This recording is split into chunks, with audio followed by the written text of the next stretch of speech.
Assalamualaikum warahmatullahi wabarakatuh. Baiklah, perkenalkan nama saya Lugika Fria, NIM 856285772 pada mata kuliah Praktikum IPA di SD dengan dosen pengampu Ibu Monika Handayani. Baiklah, pada tugas 3 ini saya akan mempraktikkan tentang cermin cekung dan cembung.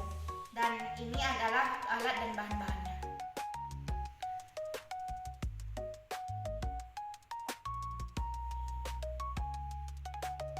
Alat dan bahan yang digunakan pada praktikum kali ini yaitu ada senter, ada cermin cembung dan cekung, ada kertas, ada penggaris, lilin, dan celah cahaya. Untuk cara kerjanya, yang pertama susunlah lampu senter dan celah cahaya di depan cermin datar sehingga seperti gambar 7.1. Yang kedua, nyalakan lampu senter dan amati dengan baik jalannya berkas cahaya pada saat dan sebelum dan sesudah mengenai cermin datar. Yang ketiga, gambarkanlah jalannya berkas sinar pada langkah kedua sehingga tampak sudut datang dan sudut pantulnya. Seperti kita lihat pada video kali ini. 4. Ukurlah besar sudut datang I dan besar sudut pantul atau 5. Letakkan sebuah benda, dalam hal ini lilin, di depan cermin datar dan amati bayangannya selama benda itu ada. Geser-geserkan di depan cermin datar. 6. Catatlah bagaimana sifat bayangan yang dibentuk oleh cermin datar tersebut. Kesimpulannya adalah cermin datar merupakan cermin yang bentuk permukaan yang datar. Cermin ini memantulkan berkas-berkas cahaya. Pada percobaan kali ini, susunlah alat dan bahan pada gambar berikut.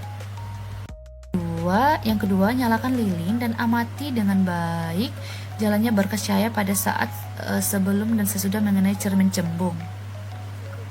Yang ketiga adalah gambarkanlah jalannya berkas sinar pada langkah 2 sehingga nampak sudut datang dan sudut pantulnya serta bayangan yang terbentuk. Dan kemudian catatlah sifat-sifat bayangan tersebut. Nyalakanlah lilin dan amati dengan baik jalannya berkas cahaya pada saat sebelum dan sesudah mengenai cermin cekung. 3. Gambarkanlah jalannya berkas sinar pada langkah 2 sehingga nampak sudut datang dan sudut pantulnya serta bayangan yang terbentuk. 4. Catatlah bagaimana sifat-sifat bayangan yang dibentuk oleh cermin cekung tersebut.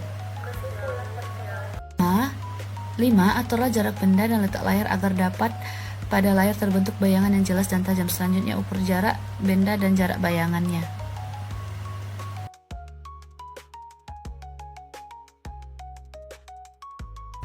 Pertama, susunlah lampu senter, celah cahaya, dan gelas kaca berisi air. Kemudian gambarkanlah jalan berkas sinar tersebut sehingga tampak sudut datang dan sudut biasnya. Kemudian ukur besar sudut datang dan sudut bias tersebut. Kita ukur berapa tingginya.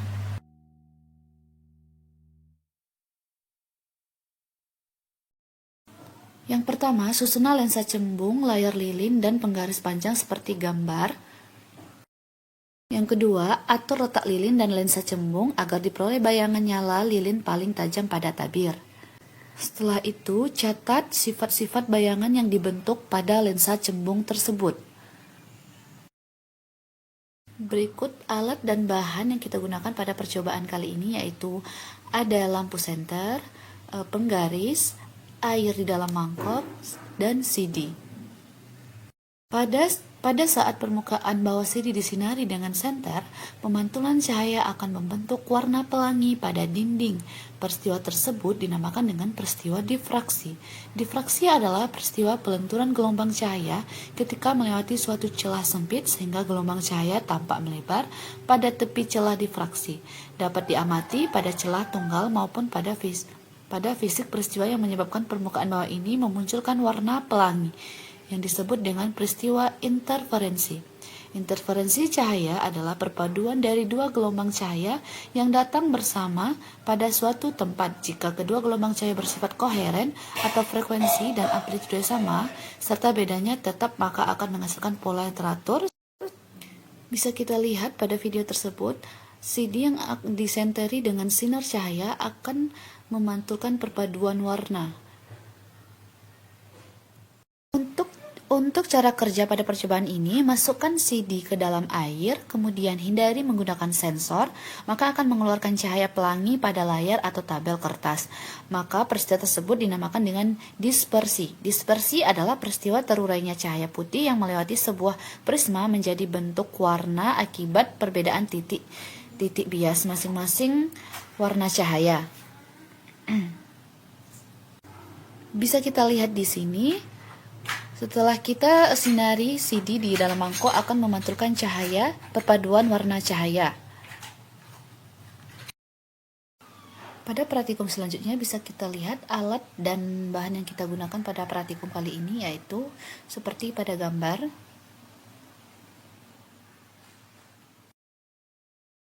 Untuk cara kerjanya, nyalakanlah sumber cahaya, kemudian aturlah posisi benda dan lensa agar pada layar terbentuk bayangan yang paling tajam.